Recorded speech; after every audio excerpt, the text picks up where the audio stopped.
ಎಲ್ಲರಿಗೂ ನಮಸ್ಕಾರ. ಅಮ್ಮ ಕನ್ನಡ ಚಾನಲ್ಗೆ ಸ್ವಾಗತ. ಇವತ್ತಿನ ವಿಡಿಯೋನಲ್ಲಿ ವರಮಹಾಲಕ್ಷ್ಮೀ ದೇವಿಗೆ ಸೀರೆನ ಹೇಗೆ ಉಡಿಸೋದು ಅಂತ ತೋರಿಸ್ತಾ ಇದ್ದೀನಿ. ಇಲ್ಲಿ ನೋಡ್ತಾ ಇದ್ದೀರಲ್ಲ, ಫಸ್ಟ್ ಸೀರೆನ ಅಗಲವಾಗಿ ಹಾಕ್ಕೊಂಡು ಚಿಕ್ಕ ಚಿಕ್ಕದಾಗಿ ನೆರಿಗೆಗಳನ್ನು ಮಾಡಿಕೊಂಡು ಮೇಲೆ ಹಾಗೆ ಕೆಳಗೆ ಹಾಗೆ ಮಧ್ಯಭಾಗದಲ್ಲಿ ಕರೆಕ್ಟಾಗಿ ನೆರಿಗೆಗಳನ್ನು ಸರಿ ಮಾಡಿಕೊಂಡು ಕ್ಲಿಪ್ ಆದರೂ ಹಾಕ್ಕೋಬೋದು, ಇಲ್ಲಾಂದರೆ ಸೇಫ್ಟಿ ಪಿನ್ ಆದರೂ ಹಾಕ್ಕೋಬೋದು. ನಾನಿಲ್ಲಿ ಕ್ಲಿಪ್ಗಳನ್ನು ಬಳಸ್ಕೊಂಡು ನೋಡಿ, ಮೇಲೆ ಒಂದು ಕ್ಲಿಪ್ಪು ಕೆಳಗೆ ಒಂದು ಕ್ಲಿಪ್ ಹಾಕಿದ್ದೀನಿ. ಹಾಗೆಯೇ ಮಧ್ಯಭಾಗಕ್ಕೂ ಸಹ ಒಂದು ಕ್ಲಿಪ್ಪನ್ನು ಹಾಕೋತಾ ಇದ್ದೀನಿ. ನೀಟಾಗಿ ನೆರಿಗೆಗಳನ್ನು ಸೆಟ್ ಮಾಡ್ಕೊಳ್ಳಿ. ಫಸ್ಟೇ ಈ ರೀತಿ ಸೆಟ್ ಮಾಡಿಕೊಂಡು ನೀಟಾಗಿ ಕ್ಲಿಪ್ಪನ್ನು ಹಾಕ್ಕೊಳ್ಳಿ. ಸೇಫ್ಟಿ ಪಿನ್ ಹಾಕೋದ್ರಿಂದ ಸ್ಯಾರಿ ಹಾಳಾಗುತ್ತೆ, ಹಾಗಾಗಿ ನಾನು ಕ್ಲಿಪ್ಪನ್ನೇ ಯೂಸ್ ಮಾಡ್ತಾಯಿದ್ದೀನಿ. ಇದಾದಮೇಲೆ ಸೆರಗಿನ ಕಡೆಯೂ ಅಷ್ಟೇ ನಾವು ಚಿಕ್ಕ ಚಿಕ್ಕದಾಗಿ ನೆರಿಗೆಗಳನ್ನು ಮಾಡಿಕೊಂಡು ಒಂದು 3 ಕಡೆ ಈ ರೀತಿ ಕ್ಲಿಪ್ಪನ್ನು ಹಾಕ್ಕೊಳ್ಳೋಣ. ಇಲ್ಲಿ ನೋಡಿ, ಈ ಥರ ನಿಮಗೆ ಆ ಸೆರಗು ಸರಿಯಾಗಿ ಕೂರ್ತಾ ಇಲ್ಲ ಅಂದರೆ ಕೈಯಲ್ಲೇ ನೀವು ಪ್ರೆಸ್ ಮಾಡಿದ್ರೆ ಕೂತ್ಕೊಳ್ಳುತ್ತೆ ನೀಟಾಗಿ. ಈ ರೀತಿ ಎಲ್ಲ ರೆಡಿ ಮಾಡ್ಕೊಂಡಾದಮೇಲೆ ಒಂದು ಪಾತ್ರೆಯಲ್ಲಿ ಅರ್ಧ ಭಾಗದಷ್ಟು ಅಕ್ಕಿಯನ್ನು ತೊಗೊಂಡಿದ್ದೀನಿ.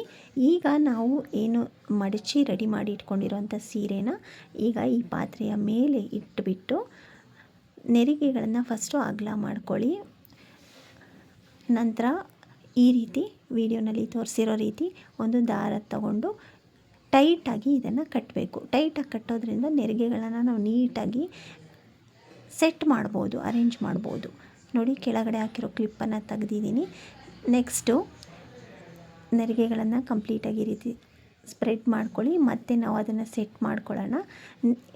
ಮತ್ತು ಇನ್ನು ಅರ್ಧ ಭಾಗ ಏನಿತ್ತು ಸೀರೆ, ನೋಡಿ ಅರ್ಧ ಭಾಗ ಅಷ್ಟೇ ನಾವು ಹಾಕಿ ದಾರ ಕಟ್ಟಿದ್ವಿ. ಇನ್ನರ್ಧ ಭಾಗನ ಈ ರೀತಿ ನಾನು ಸೈಡ್ಗೆ ಇಟ್ಕೊಂಡು ನೋಡಿ ಈ ರೀತಿ ದಾರನ ಕಟ್ತಾಯಿದ್ದೀನಿ. ಇಲ್ಲಿ ನೋಡಿ, ಇದೇ ರೀತಿ ದಾರನ ಕಟ್ಕೊಂಡಿದ್ದಾದಮೇಲೆ ಅದಕ್ಕೂ ಹಾಕಿರೋಂಥ ಕ್ಲಿಪ್ಪನ್ನು ನೀವು ರಿಮೂವ್ ಮಾಡಬೇಕಾಗತ್ತೆ.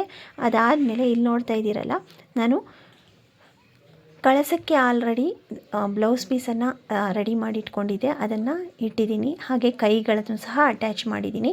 ಇದು ಹೇಗೆ ಮಾಡೋದು ಅಂತ ನಾನು ಕಂಪ್ಲೀಟ್ ಒಂದು ವೀಡಿಯೋನೇ ಹಾಕಿದ್ದೀನಿ, ನೀವು ನೋಡ್ಬೋದು.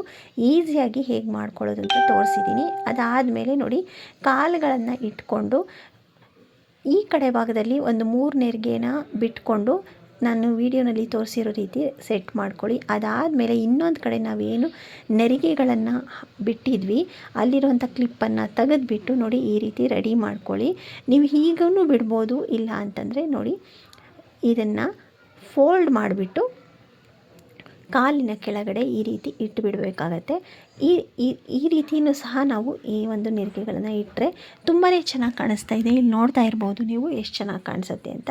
ನೋಡಿ ಈ ರೀತಿ ಸೆಟ್ ಮಾಡ್ಕೊಳ್ಳಿ. ಅದಾದಮೇಲೆ ನಾವು ಸೀರೆಯ ಸೆರಗನ್ನು ನಾವು ಹೇಗೆ ಹಾಕ್ಕೋತೀವಿ ಅದೇ ರೀತಿಯೇ ಮೇಲೆ ನಾನು ಕಳಿಸಿದ ಬಿಂದಿಗೆ ಏನಿಟ್ಟಿದ್ದೀನಿ ಆ ಭಾಗದಲ್ಲಿ ಇಟ್ಬಿಟ್ಟು ಇಲ್ಲಿ ನೋಡಿ, ನಾವು ಹೇಗೆ ಭುಜದ ಹತ್ರ ಪಿನ್ನನ್ನು ಹಾಕ್ಕೋತೀವಲ್ಲ ಅದೇ ರೀತಿ ಹಾಕ್ಕೋಬೇಕು.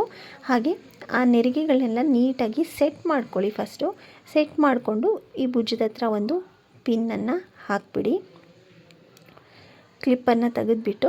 ಕ್ಲಿಪ್ ತೆಗೆದುಬಿಟ್ಟು ಭುಜದ ಹತ್ರ ಪಿನ್ನನ್ನು ಹಾಕ್ಕೊಂಡಾದಮೇಲೆ ನೆರಿಗೆಗಳನ್ನು ಅಗಲ ಮಾಡ್ಕೊಳ್ಳಿ. ಒಂದು ಕಡೆ ಸೇರ್ಕೊಂಡಂಗಿರುತ್ತಲ್ಲ ಆ ನೆರಿಗೆಗಳನ್ನೆಲ್ಲ ಸ್ವಲ್ಪ ಈ ರೀತಿ ಬಿಡಿಸ್ಬಿಡಿ. ಚಿಕ್ಕ ಚಿಕ್ಕದಾಗಿ ಮಾಡೋದ್ರಿಂದ ಜಾಸ್ತಿ ನೆರಿಗೆಗಳು ಬಂದಿರುತ್ತೆ.